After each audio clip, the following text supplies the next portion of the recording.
ዳጣ በክፍል 29 አቢጌል ውሃን መርዛት ነበረ ያለቀው። ሰላም ሰላም ውድ ቤተሰቦች እንደምናላችሁ። ዳጣ በክፍል 30 ይዤላችሁ መጥቻለሁ። በክፍል 30 እንግዲህ አቢጌል ከሳሎን ተነስታ ወደ ወይዘሮ ማርታ ክላስ ሄዳ እንግዲህ እማዬ ይቺ ዳጣ ግን አስመሳይ ናት ስትላት ሂጂ አስመሳይ ብላ መልሰታለች ማለት ነው። ቆይ ግን አንቺ በጣም አስቸገርሽ፣ ወይም ደግሞ ደረጃ እንዳለው ወደ ውጭ ሀገር እንላክሽ እንዴ? ኧረ እኔ ወደ ውጭ ሀገር መሄድ አልፈልግም፣ ግን ዳጣ ሁልጊዜ ትዝትብኛለች። በጣም ነው የምታስፈራኝ፣ ደግሞ መተኛት አልችልም። ዛሬ ብታይ በጣም መጥፎ ህልም ነው ያየሁት እያለቻት ነበረ። እሺ ምን አየሽ ደግሞ ስትላት፣ ወይ ሙቼ ስቀበር አየሁኝ እያለ ነበር አቤጌ። ወይዘሮ ማርታ እባክሽ ጠግበሽ አድረሽ ነው፣ ምንም ነገር የለም እባክሽ። ህልም ካልሽማ እኔም የሆነ ህልም አይቼ ነበር እና አንደኛው ጡቴ ተቆርጦ አየሁኝ። ኧረ በስመ አብ እያለች እያለ ከሳሎኑ እንግዲህ ድምጽ ተሰምቷል ማለት ነው። ምንድን ነው ማነው ሳሎን ያለው ብለው ሁለታቸውም ደንግጠው ሲሄዱ ውሃ እንግዲህ የተቀዳውን ኮካ ጣጥታው ወድቃ ነው ያገኟት ማለት ነው። ወይዘሮ ማርታም እንግዲህ በድንጋጤ ወይኔ ውሃ ምን ሆነሽ ነው ልጄ? እባክሽን አቤጌል ለአቶ ደረጀ ደውይለት ብትላትም እሷ በድንጋጤ ደርቃ ቀርታለች ማለት ነው። ምክንያቱም ያደረገችው ነገር በጣም ከባድ ነገር ነው። እሷ ስራዋን ስለምታውቅ እሷ ያስቀመጠችው ኮካውን ለወይዘሮ ማርታ ለማሳየት ነበረ እንጂ ውሃ እንድትሰጠውና እንድትሞት አልነበረም እሷ የፈለገችው። እሷ የፈለገችው እንግዲህ ዳጣ ከቤት እንድትባረረው፣ ዳጣ ልትመርዘኝ ነበር ብላ ለመንገር ነበር የፈለገችው። ግን ድንገት ውሃ መጥታ ኮካውን ጠጥተዋለች ማለት ነው። ወይዘሮ ማርታም እየተጣራች ነበር። እናቷን ዳጣ እባካችሁን እርዱኝ ለደረጀ ደውሉለት እያለች ዳጣም በድንገት መጥታ እንዴ ምንድን ነው ውሃ ምን ሆና ነው ብለው ሁለታቸውን በድንጋጤ ቆመው እያዩት ነበረ። ወይዘሮ ማርታም እንግዲህ እንደምንም ብላ ውሃን አንስታ ወስዳታለች ማለት ነው ወደ ሐኪም ቤት። አቤጌልም እንግዲህ በጣም በድንጋጤ እየተንቀጠቀጠች ትገኛለች። ዳጣ ቆይ ምን ሆና ነው ለምንድን ነው እንደዚህ የሆነችው ስትላት ምን ሆና ነው እያለ እየመለሰችላት ነበር አቤጌል ማለት ነው። እሷ ግን ስራዋን ታውቃለች፣ ለምን እንደዚህ እንደሆነች አቤጌል በደንብ አድርጋ ታውቃለች። ዳጣ እንግዲህ ምንም የምታውቀው ነገር የለም። ሁላቸውም ወደ ሆስፒታል ሄደው ወይዘሮ ማርታም ለአቶ ደረጀ ደውላ እባክህን ቶሎ ድረስልኝ ውሃን አሟትኝ ሐኪም ቤት ነው ያለው ስትል እንዴ ምንድን ነው ምን ሆነች ልጄ? እሺ በቃ መጣ ብሎ አቶ ደረጀም ሄዷል ማለት ነው። ሁላቸውም ናታንም አቤጌልም ዳጣም ሄደው እዛ እየተጨቃጨቁ ነበር። ቆይ ግን ምን ሆና ነው እንዴት እንደዚህ ሊሆን ቻለ እያለች ነበር ዳጣ። አቤጌልም በመሀል እንስት አድርጋ እንዴ አንቺ ባመጣሽው ኮካ ጠጥታ ነው እንደዚህ የሆነችው፣ እህቴ አንድ ነገር ብትሆን አንቺ ነሽ አልለቅሽም እያለቻት ነበር። ምን ማለትሽ ነው? አዎ አንቺ ነሽ የመረዝሻት ስትላት ማለት ነው። እንዴት እኔ ውሃን መርዛት አለ? ቆይ አንቺ ምን አይነት መርዝ ነሽ አንቺ? ቆይ አሁን አንቺ የውሃ እህት ነሽ፣ በጣም መጥፎ ሰው ነሽ፣ በጣም ነው የምጠላሽ እያለቻት ነበረ ዳጣ ማለት ነው። ናታንም እንግዲህ ሊጋጠሙ ሲሉ እንዴ ምን ሆናችሁ ነው እናንተ ህፃን ልጆች ናችሁ እንዴ? ደግሞ እዚህ እንኳን መጥታችሁ ትጣላላችሁ እንዴ? ሰው በዚህ ጊዜ ይጣላን በልውጡ ብሎ ሁለታቸውንም ጎትቶ ወደ ውጭ አስወጥቷቸዋል ማለት ነው። ናታን ከውጭ ወጥተውም ቆይ አንቺ እንዴት እንደዚህ ትኛለሽ እንዴ ናታን እስኪ ዝም በሉ ሲል ናታን ማለት ነው አታያትም እንዴ ውሃን እኮ መረሻት እያለች ነው። እንዴት ነው ውሃን መመረዛትኝ? ቆይ አንቺ ምን አይነት ሰው ነሽ? አንቺ መቼም የኔ ልትሆኚ አትችይም ስትል ዳጣ እኔ ሲጀመር ያንቺት አይደለም በየት አባሽ አግኝተሽ ነው ደግሞ እኔ ያንቺት የምሆነው ስትል እንግዲህ ዳጣ በንዴት ተነስታ ወደ ክፍሏ ገብታለች ማለት ነው። ናታንም እንግዲህ ቆይ አንቺ ምን አይነት ሰው ነሽ? እንደዚህ ይባላል እንደ የሚባልና የማይባል ነገር እንኳን ላይ አታውቂም። ቆይ ተቀይር ያለው መልካም ሰው ሆኛለሁ እያልሽ አልነበር እንዴ ሲላት፣ እሷም እንግዲህ ቆይ ምንድን ነው መጥፎ ነገሩ ማለት ለእኔ የመጣልኝን ኮካ ነው ሳይጠጣችሁ ማለቱ ነው መጥፎ ነገር? ቢሆንም እንደዚህ አይባልም። ዳጣ ምን ያህል ውሃን እንደምትወዳት ታውቂያለሽ። እንዴት እንደዚህ ትያታለሽ? አሁን አንቺ የኔ ሚስት መሆናችን በዚህ ጸባይሽ ነው አንቺ የኔ ሚስት መሆን የምችይው? እንኳን የኔ ሚስት ቀርቶ ለሌላ ሰው በዚህ ጸባይሽ ሚስት መሆናችን ሲላት ናታን እንግዲህ አቤጌል ማለት ነው እሱን እናያለን መሆኑ አይቀርም እያለች ነበር። እንግዲህ በግድ ልታገባው እንደሆነ አናውቅም። አቤጌል እንግዲህ በጣም ተንኮለኛና ለፈለገችውን ነገር ከማግኘት ወደ ኋላ ማትልናት ማለት ነው። የሆነ ነገር ከጀመረች ያን ነገር ካላገኘች አታርፍም። እንግዲህ ዳጣን ከቤት ለማስወጣት ነው ይህ ሁሉ ተንኮልና ሴራ እያደረገች የምትገኘው። ዳጣ ደግሞ በጭንቀት ትገኛለች ማለት ነው። እንዴት እንደዚህ ትለኛለች? እንዴት ውሃን መርዘሻታን ትለኛለች? እኔ ውሃ ላይ እንደዚህ አላደርግም በፍጹም እያለች እያለቀሰች ትገኛለች። ሰላምዬም ዳጣዬ ዝም በያትኝ፣ ይህች አቤጌል እኮ መርዝ ናትኝ ስለዚህ እሷን ሰምተሽ ማልቀስ የለብሽም። ሲቀጥል ደግሞ አንቺም ለምን ትጨነቂያለሽ? ውሃዬ ደግሞ የዋህ ልጅ ናትኝ። የዋሆችን ደግሞ ፈጣሪ ይጠብቃቸዋል፣ ምንም አትሆንም እያለች እያጽናነቻት ነበረ ሰላምዬ ዳጣን ማለት ነው። ዳጣም እንግዲህ ተስፋ አደርጋለሁ ምንም እንደማትሆን። እንደ አቢጌል አነጋገር ግን በጣም ነው የሚያስጨንቀው የተናገረች ነገር።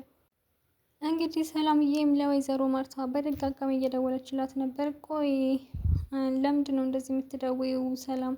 እኔ እነግርሻለሁ ደውዬ። ቆይ እባክሽን እትዬ በጣም ጨነቀኝ እኮ ውሃዬ እንዴት ናት ስትላትኝ ከፍተኛ ክትትል ገብታለች። ስለዚህ እኔ እደውልልሻለሁ። ደግሞ ከቤት ያለ እቃ ምንም አይነት እቃ እንዳትነኪ፣ እቃው ሁሉ ባለበት ይቀመጥ እያለች ነበረ ወይዘሮ ማርታ።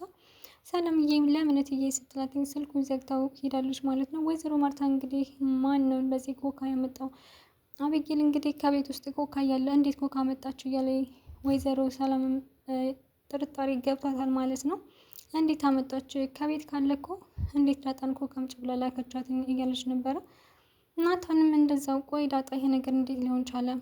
እሷ ናት ኮካ አምጪልኝ እያለች ስትላት አዎ አምጪልኝ ያለችኝ አመጣሁላት። ቆይ እሺ ተከፍቶ ነበር እንዴ ኮካው ሲላት አይ ኮካው እንኳ እየተዘጋ ነው፣ በፍጹም እየተከፈተ አይደለም እያለችው ነበረ ዳጣ ማለት ነው። በመሀል ሰላም እየመጣ ቆይ ምንድን ነው እዚህ የምትሸኳሸኩት ስትል ኧረ እንደው ስለ መርዙ እያወራን ነው፣ በጣም ገርሞን የመርዙ ነገር ሲል ናታን ማለት ነው። አይ እንደው እኔም በጣም ገርሞኛል። ይህ ነገር ግን አቤጌል እውነቱን ታውቃለች ማለት ነው። ማንም ሰው ተመርዛለች ሳይል እሷ መርዝሻታል ካለችሽ የሆነ የምታውቀው ነገር አለ።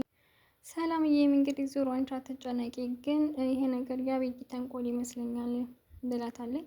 እንግዲህ አቶ ደረጀ ናታን እያናገረው ነገር ናታን ቆይ ግን ይህን ነገር ማን ሊያደርገው ይችላል ብለህ ታስባለህ? ማለት ይሄ በጣም ከባድ ነገር ነው ሲል እኔ ግን ይሄ ነገር ሆን ብሎ የተደረገ ነገር አይመስለኝም ማለት ነው።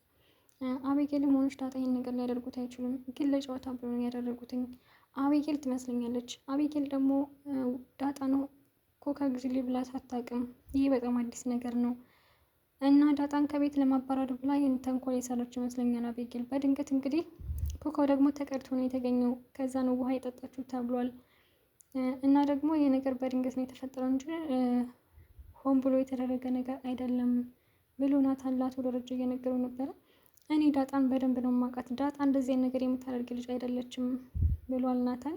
አቶ ደረጀም አቤጌም እኮ ምንም ክፉ ብትሆንም ይህንን ነገር የምታደርገው አይመስለኝም፣ ይህን ልታደርግ አትችልም በፍጹም እያለ ነበረ። አዎ እሱማ አይሆንም፣ ግን ለጨዋታ ብላ ያደረገችው ነው ይመስለኝ፣ ዳጣን ከቤት ለማባረር ያደረገችው ነገር ነው።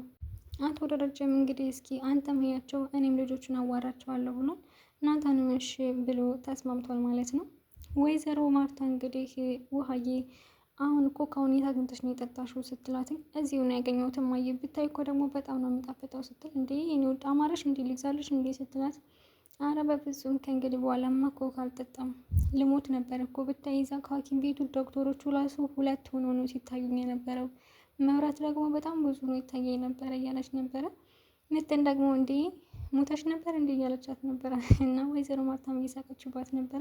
ምጥንዬ ለምንድን ነው ትምህርት የቀረሽው? ከትምህርት በኋላ እኮ ብትመጪ ይሻል ነበር ስትላትኝ አይ እኔ የመጣሁትኝ ውሃዬን ስላመማትኝ አስፈቅጄ ነው የመጣሁት ስትል አይ ሰው ከእናንተ ይነስ እያለች ነበረ ማለት ነው። ወይዘሮ ማርታ የምጥንዬ መልካምነት አስደንቋት ማለት ነው። እንግዲህ እኔ አቤጌልን ላወራ ልሄድ ስለሆነ እዚህ ጠብቂኝ ውሃዬ ብላ አቤጌልን ለማናገር ሄዳ ነበረ ወይዘሮ ማርታ። አቤጌል ቆይ እንዴት ነው ይሄ ነገር የሆነው? እኔ እንደምንም ብዬ ይህንን ነገር በቀላሉ አልተውም፣ እውነቱን አወጣዋለሁ። ስለዚህ ማን ነው እንደዚህ ያደረገው? ኮካውን የሰጠችሽ እሷ ናት ወይ? እሷ ናት ወይ እየከፈተችልሽ ስትል አዎ እማዬ፣ እኔ እኮ ነግሬሻለሁ፣ ዳጣ ሲጀምር እኔን መግደል ትፈልጋለች፣ እየተከታተለችኝ ነው ብዬሽ ነበረ። እኔ ነግሬሻለሁ አቤጌል፣ እውነቱን ንገሪኝ። ሲጀመር ይህን ነገር እኔ እንደምንም ብዬ ደርስበታለሁ፣ የደረስኩበት ቀን ደግሞ እኔን አያደርገኝ፣ የማደርገውን አታውቂም እያለች ነበረ። እንደውም እኮ ዳጣ ውሃ ልትገል አልነበረም፣ እኔን ነው ልትገድለኝ የነበረው ስትላትኝ አንቺም ሆንሽ እሷም እኮ ልዩነት የላችሁም፣ ሁለታችሁም ልጆች ናችሁ። ይህ ነገር በጣም ከባድ ነገር ነው፣ እመኚኝ አቤጌል፣ እውነቱን ብትነግሪ ነው የሚሻልሽ ብትላትኝ አቤጌልም ነግሬሻለሁ እማዬ፣ ዳጣ ሲጀመር ከዚህ ቤት ከመጣች አንስቶ ቤቱ ራሱ ሰላም የለውም። እሷ ዙሮ እንግዲህ ዳጣን ከቤት ማባረር ነው የምትፈልገው። አቶ ደረጀና ወይዘሮ ማርታም እያወሩ ነበር በዚህ ጉዳይ። ግን ማን ሊያደርገው ይችላል? ማርታዬ ግን አትጨነቂ፣ እንደምንም ብለን ማን እንዳደረገው ነገር እንደርስበታለን እያላት ነበረ። ወይዘሮ ማርታም እንግዲህ አቤጌል እንዳለችው ዳጣ ናት ይሄን ነገር ያደረገችው እያለች ነበረ ስትለው በፍጹም ዳጣ ይሄን ነገር አታደርግም። ዳጣን የራሴን ያህል እተማመንባታለሁ። እንደዚህ አይነት ነገር በፍጹም የምታደርግ ልጅ አይደለችም ሲል አቶ ደረጃው፣ ወይዘሮ ማርታም እንዴት እንደዚህ እርግጠኛ ልትሆን ቻልክ? ማለት ምን አግኝተህባት ነው እንደዚህ የተተማመንክባት? እያለችው ነበረ። እኔ ግን እንደሚመስለኝ ሁለቱንም አስቀምጠን ብንፈትናቸው ነው። ከዚህ ቤት ድብቅ ካሜራ አለ። ስለዚህ ቪዲዮውን ከፍተን ከምናየውና እውነቱን ብታወጡ ይሻላቸዋል ብለን መጀመሪያ ፊታቸውን እናየዋለን። ስለዚህ ያደረገው ሰው ደግሞ በጣም ይደናገጣል። እንደዚህ አድርገን እውነታውን ማውጣት እንችላለን ሲላት ለወይዘሮ ማርታ እሺ በቃ ችግር የለውም እንሞክራለን ብለው ነበረ። እንግዲህ አቤጌል እና ዳጣ ደግሞ ከሳሎን ሆኖ እያወሩ ነበረ። ይኸውልሽ ይሄ በጣም ከባድ ነገር ነው። ብዙ ነገር አድርግሽ ዝም ብዬሻለሁ። አሁን ያደረግሽው ነገር ግን በጣም ከባድ ነገር ነው። የሰውን ሕይወት እኮ ነው ታጠፊ የነበረው፣ ያውም የውሃን። እንዴት እንደዚህ ታደርጊያለሽ? እያለቻት አንቺ ነሽ እንደዚህ ያደረግሽው እኔ አይደለሁም። እኔን ለመግደል ብለሽ ነው እየመረችው ኮካውን እያለቻት ነበር አቤጌል። እውነታው ምን እንደሆነ አንቺ ምን እናውቃለን? እኔ ምንም ነገር አላደረግኩም። እንደዚህ ያደረግሽው አንቺ ነሽ እያሉ እየተጨቃጨቁ ነበር። እንግዲህ በድንገት አቶ ደረጀና ወይዘሮ ማርታ ድምጻቸውን ሰምተው ቆይ ማነው በዚህ ሰዓት የሚያወራው አልተኙም እንዴ ሲል ወይዘሮ ማርታም እኔ እንጃ በቃ እኔ ሄጄ አያቸዋለሁ ሲል አቶ ደረጀ ማለት ነው። እሷም አይ እኔ ሄዳለሁ ብላ ሄዳ እያዳመጠቻቸው ነበረ። ዳጣ እንግዲህ ይኸውልሽ አቤጌል ብዙ ነገር አድርገሽኛል ከዚህ በፊት ያንን ግን ዝም ብዬ አልፌሻለሁ። ይህ ነገር በቀላሉ የሚታለፍ አይደለም እያለች ስታወራ ወይዘሮ ማርታ እያዳመጠቻቸው ነበረ። አቤጌልም እውነታው ምን እንደሆነ ሁላችንም እናውቃለን። እውነታው የታወቀ ጊዜ ግን አባዬና እማዬ እውነቱን ሲያውቁ ከዚህ ቤት ርሳሽ ነው የምወጣው እያለቻት ነበረ። እና እኔ እንደዚህ ያደረግሽው እኔን ለማባረር ብለሽ ከሆነ በጣም ተሳስተሻል። ሲቀጥል ይህ በጣም ከባድ ነገር ነው። እንዴት እንደዚህ ታደርጊያለሽ? ስትል እንግዲህ ወይዘሮ ማርታ እየሰማች በጣም እየደነገጠች ነበረ። አንቺም ሆንሽ ሰላምዬ ከዚህ ቤት ትወጣላችሁ እያለች አቤጌልን በቁጣ እየተናገረቻት ነበር ዳጣን። እንደውም እኔ ከዚህ ቤት አልወጣም እንደዛ ከሆነ ብላ ትታት ሄዳለች። ወይዘሮ ማርታም በድንጋጤ ወደ ክፍሏ ስትመለስ አቶ ደረጀ ምን ሆነች ነው ማርታዬ? ምንድን ነው ነገሩ? ምን ተፈጠረ? ሲላትኝ እሷ ናት ያደረገችው ነው ያለችው። ወይዘሮ ማርታም በድንጋጤና በእንቅጥቃጤ ውስጥ ሆና ምንድን ነው እሱ ያደረገችው? መርዙን ነው ሲላትኝ አዎ አቤጌል ናት ያደረገችው እሷ ናት። እንዴት እንደዚህ ይሆናል? እንዴት እንደዚህ ታደርጋለች? እያለ አቶ ደረጀም በጣም እየተናደደ ነበረ። እንግዲህ አቤጌል ተንኮሎ ተጋልጦባታል ማለት ነው። እውነት ለመናገር ተንኮሏ ስለታወቀ በጣም ደስ ይላል። ከዚህ በፊትም ወይዘሮ ማርታን ወርቅ ሰርቃ አቶ ደረጀ ደብቆላት ነበር። ለወይዘሮ ማርታ አልተናገረም ማለት ነው። ወይዘሮ ማርታ ደግሞ አቤጌል እንደሆነች ወርቋን የሰረቀችው አታውቅም። አቶ ደረጀ ግን እያወቀ ደብቆላታል ማለት ነው።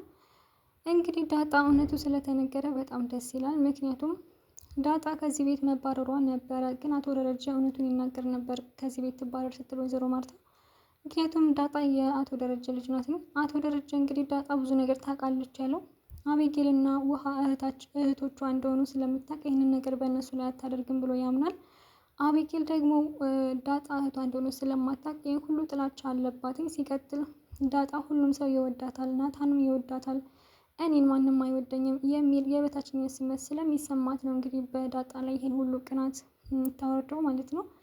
ውሃዬ ደግሞ እንደተመረዘች አታውቅም። ያው ኮካ እንደ መረዛት ነው እንጂ የምታውቀው መርዝ እንደተጨመረበት አታውቅም።